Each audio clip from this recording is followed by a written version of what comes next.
बात को लेकर कोई रणनीति प्लानिंग? हमारे राज्य के निकटवर्ती राज्यों के मुख्यमंत्री से तो मिलना ही है लगातार, लेकिन ये एक समेकित अभियान चल रहा है जो केवल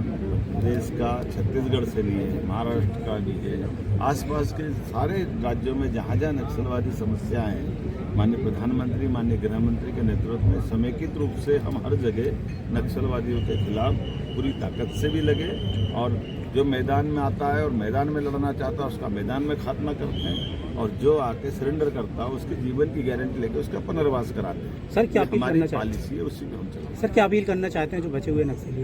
अपील पहले दोहराई ना मैंने, फिर दोबारा दोहरा देता हूँ। जो हमारे साथ आकर के हथियार का समर्पण करना चाहता है तो उसकी जीवन की गारंटी हमारे द्वारा ली जा रही है। उसके जीवन के पुनर्वास को लेकर के सभी प्रकार के आजीविका के लिए जुड़े हुए जो ज़रूरत होगी वहाँ भी मदद करेंगे, मकान से लगा करके बाकी चीज़ों की चिंता करेंगे,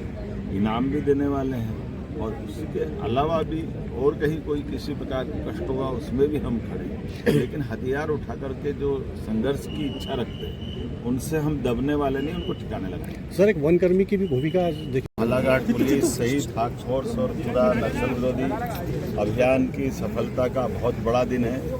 मेरी अपनी ओर से यशस्वी प्रधानमंत्री श्रीमान नरेंद्र मोदी जी,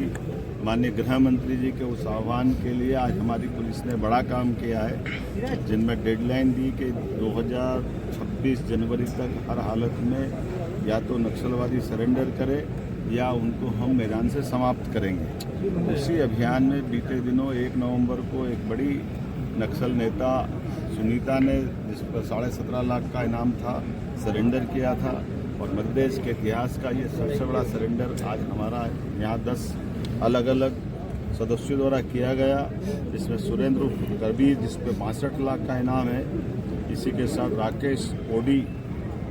मनीष पिता समृत, इस पे भी 62 लाख का इनाम मध्य प्रदेश, राजस्थान और महाराष्ट्र पुलिस द्वारा, तीनों राज्य की पुलिस जिनको ढूंढ रही थी। समारोह इस पे 14 लाख का इनाम, सलिता और सावित्री इस पे 14 लाख का इनाम, विक्रम और हिडमा इस पे 14 लाख का इनाम, लाल सिंह मरावी इस पे 14 लाख का इनाम, शिल्पा निप्पो इस पे 14 लाख का इनाम, जरीना जोगी मुसाक इस पे 14 लाख का इनाम, जयशीला उर्फ ललिता 14 लाख का इनाम, नवीन नुप्पो इस पे भी 14 लाख का, कुल जमा लगभग 2 करोड़ 36 लाख का इनाम इन विविध अलग अलग प्रकार के 10 नक्सलवादी दलम पे था। इन सब ने पुलिस की योग्य कार्रवाई के कारण से अपने आप को सरेंडर किया है। मध्य प्रदेश सरकार सारे अभी भी बचे हुए जो कुछ, यद्यपि हमारे राज्य में बहुत थोड़े से बचे हैं, मैं आपके माध्यम से भी अपील करूंगा कि आइए हम सब पुनर्वास की नीति के माध्यम से उनके जीवन की भी गारंटी लेंगे, लेकिन ये समय सीमा भी है और यशस्वी प्रधानमंत्री श्रीमान नरेंद्र मोदी जी और गृह मंत्री जी का हमारा सबका संकल्प है कि हर हालत में हमारी धरती पर नक्सलवाद का हम खात्मा करके रहेंगे। तो मैं एक बार फिर आज इस बालाघाट के सारे पुलिस अधिकारियों को, सभी प्रकार के हमारे वरिष्ठ अधिकारियों को, पुलिस जवानों को, सरकार के माध्यम से हम सभी प्रकार के अभियान चलाने के लगातार सतत रूप से उसकी चिंता भी कर रहे हैं और कई कारणों से जनता की जन कल्याणकारी योजनाओं के लिए भी नीचे तक उतारते हुए। एक और ख़ास बात, हमारे राज्य के अंदर आज भी जिन्होंने समर्पण किया है ये हमारे दबाव के कारण हुआ है और इसमें से अधिकांश लोग हमारे गैर मध्य प्रदेश के हैं, लेकिन हमारे राज्य के अंदर हम किसी प्रकार की गतिविधि नहीं चलने देंगे, यह उसका परिणाम।